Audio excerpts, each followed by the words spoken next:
Assalamualaikum warahmatullahi wabarakatuh. Perkenalkan, nama saya Putri Nadia Wibowo. Di sini saya akan menjelaskan pemeriksaan yang menggunakan ELISA. Pemanfaatan enzim Lincoln Immunosorbent Assay untuk pengukuran titer virus dalam bawang putih. Di sini ada bahan dan metode, yaitu antibodi monoklonal dan indirect ELISA. Dalam penelitian ini digunakan antibodi monoklonal yang diproduksi secara in vitro dan dipakai pada pengenceran 100 kali.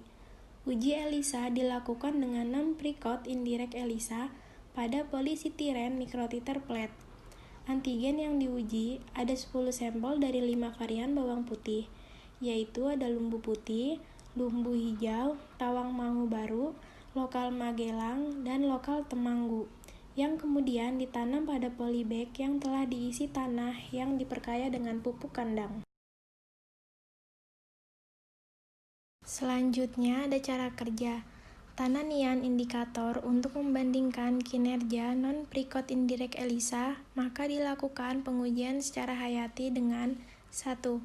Dicuci 3 kali dengan 0,02 m fosfat buffer selin pH 7,4 atau PBS yang mengandung tuit 0,02% masing-masing selama 3 menit.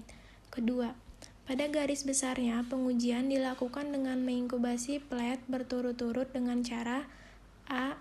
100 UL antigen dalam 0,05 buffer karbonat pH 9,6 selama 4 jam pada suhu 37 derajat Celcius. B. 150 UL blocking buffer 1% bovine serum albumin atau BSA dalam PBS selama 1 jam pada suhu 37 derajat Celcius. C.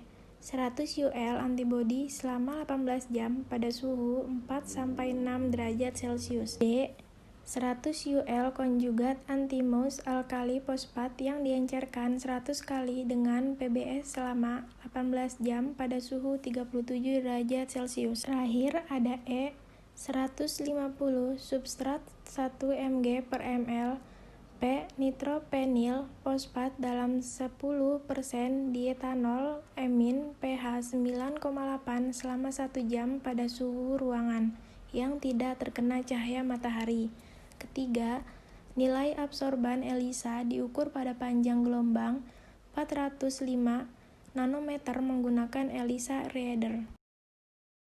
Hasil dan pembahasan. Deteksi virus dalam 5 varian bawang putih. Untuk mengetahui agihan virus pada 5 varian bawang putih dilakukan uji ELISA, masing-masing dengan 10 sampel. Bawang putih ditanam, kemudian diamati timbulnya gejala, dan daunnya dipakai untuk penyiapan antigen uji pada indirect ELISA. Keseluruhan dari informasi yang diperoleh pada penelitian ini menunjukkan bahwa titer virus bawang putih dapat ditentukan dengan metode ELISA dan memanfaatkan antibodi monoklonal. Untuk memperoleh nilai absorban ELISA yang tinggi, sebaiknya dipilih daun yang tanaman yang berumur 29-36 hari.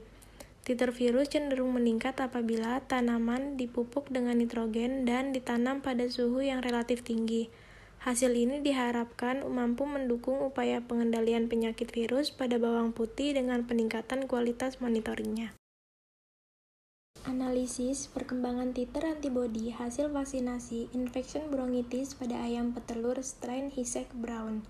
Penelitian ini merupakan penelitian eksperimental, yaitu ayam petelur strain Hisec Brown divaksin menggunakan vaksin IBF, kemudian dilakukan pengamatan titer antibodi hasil vaksinasi pada 7 hari, 14 hari, dan 21 hari setelah vaksinasi.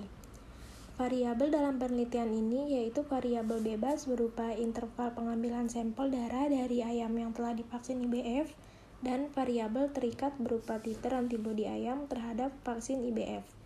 Prosedur penelitian berturut-turut yang dilakukan yaitu ada 3 macam prosedur. Yang pertama, pengambilan sampel darah, yang kedua, isolasi serum sampel, dan yang terakhir pengujian ELISA. Baik, selanjutnya di sini ada metode. Metode di sini yaitu prosedur penelitian yang akan dilakukan. Yang pertama ada pengambilan sampel. Pengambilan sampel itu sampel darah yang diambil melalui vena petrolalis sebanyak minimal 1 mili dengan menggunakan fluid 3 mili. Sampel darah dibiarkan beberapa saat dalam posisi miring hingga darah menggumpal.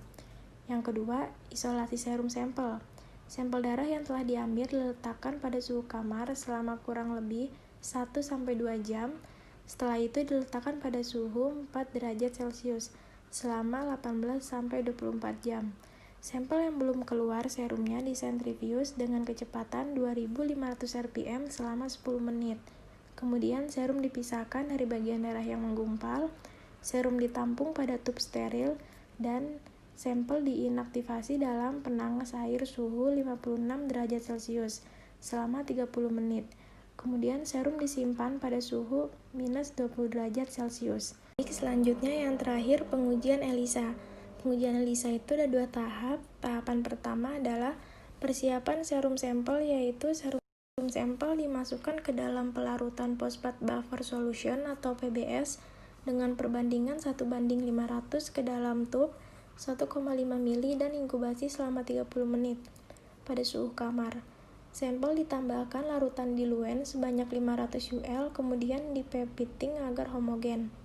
Tahapan yang kedua adalah prosedur ELISA dengan tipe indirect dari kit IDEX, IBF, kontrol negatif, kontrol positif, dan serum sampel sebanyak 100 UL dimasukkan ke dalam lubang mikroplet.